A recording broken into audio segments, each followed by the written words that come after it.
If you're a painter, you're likely used to building your own stretchers to use as a support for your canvas, or purchasing them pre-built. Stretchers provide support for your canvas and maintain a clean appearance on the wall by hiding all of your hanging hardware on the back. If you've ever been to a museum or gallery, you've seen this method in use.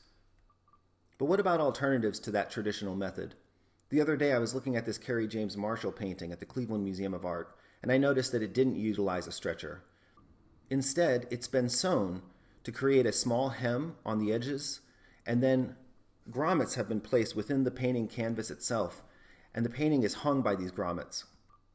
I recently hung some of my own work this way and fell in love with the look of it and the ease.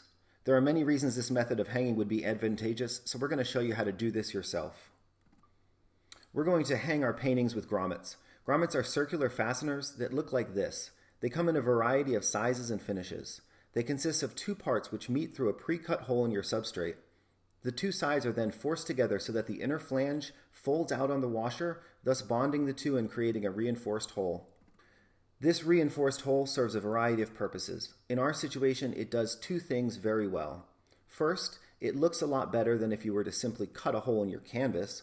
And second, it prevents damage to the surrounding area. It does this by clamping down on the puncture, keeping the canvas fabric from fraying. Grommets are put into place with either a setting die or a handheld setting device. Both work the same way, by exerting enough force on that inner flange to cause it to fold out and lock itself to the washer. It's important to note here that these die come in different sizes, and you can't set a grommet unless you have a matching sized die. Here are the primary materials we're using today: a set of 1/4 inch eyelets, an eyelet setter, and some heat activated fabric tape. All of these materials were purchased from Walmart for about $2 each. Ordinarily, I would recommend not relying on the adhesive, but instead sewing your edges of the canvas. But Maddie had two good reasons for not doing it this way. First of all, she doesn't have a sewing machine at home and wanted to be able to do this in her home studio without having to rely on a sewing machine itself. And secondly, she had already begun to paint on the canvas while it was on the wall where she had gessoed it. So sewing was out of the question, and we decided upon this method. You may have noticed that this video is about setting grommets, and the packages here say eyelets.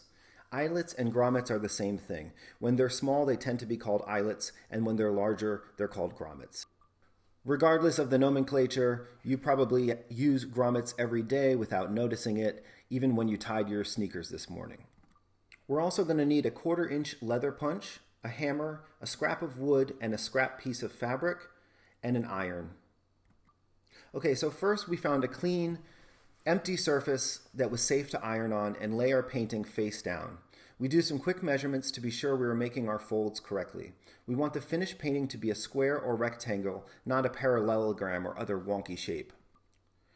We established our seam and then ironed that seam to get it to hold in place. We then lay a strip of our adhesive along the inside of our seam. With the backing still on it, we iron it at medium heat to fix it into place. Next, we peeled the backing off the tape and refold the edge along our seam. When this happens, you can see that some of the gesso and paint is being folded over. This is normal, but it does pose a risk for our iron. The adhesive we're using is nothing more than plastic designed to melt slightly at a set temperature. When it melts, it soaks into the fabric, enmeshing itself in it. Once it cools, it has a tight grip on the fabric. But acrylic paint and acrylic gesso are plastics as well, and they do have a melting point. We want to be careful not to get them hot enough to melt. If we do, we run the risk of having the paint melt onto our iron, which is not good for the iron. Not to mention, we run the risk of damaging the painting that's on the other side. In order to mitigate the risk, we're using a thin piece of clean scrap fabric. This way, if any paint does melt slightly, it won't adhere to the iron, but to the scrap of fabric. Using the scrap piece of cloth as a buffer, we iron the fold until it has activated the adhesive and the fold is fastened into place. Once we have completed the first edge, we want to do the opposite parallel edge. Then we can move on to the other set of parallel edges. We apply the adhesive in the same way as before, going right over the other fold. The only thing we're doing differently here is making a fold at the edges, tucking a triangle in under the main fold so that none of the canvas is visible from the front.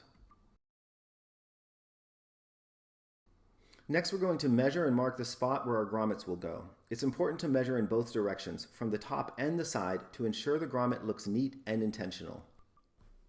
Once we have our location marked, we align a piece of scrap wood under the canvas and use our leather punch to cut out a hole in the canvas that the grommet can thread through.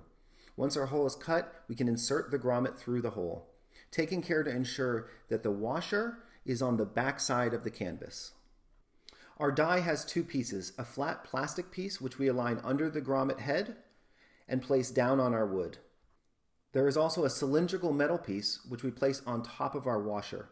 Using a hammer, hit the die until the metal of the flange has clasped the washer tightly. Because we're using relatively small washers and a fairly thick fabric, this one is going to take a little more force.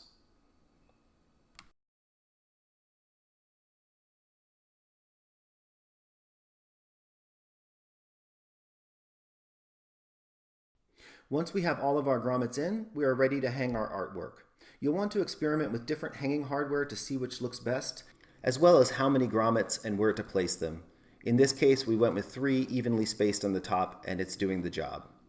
And voila, we've just hung our work with grommets.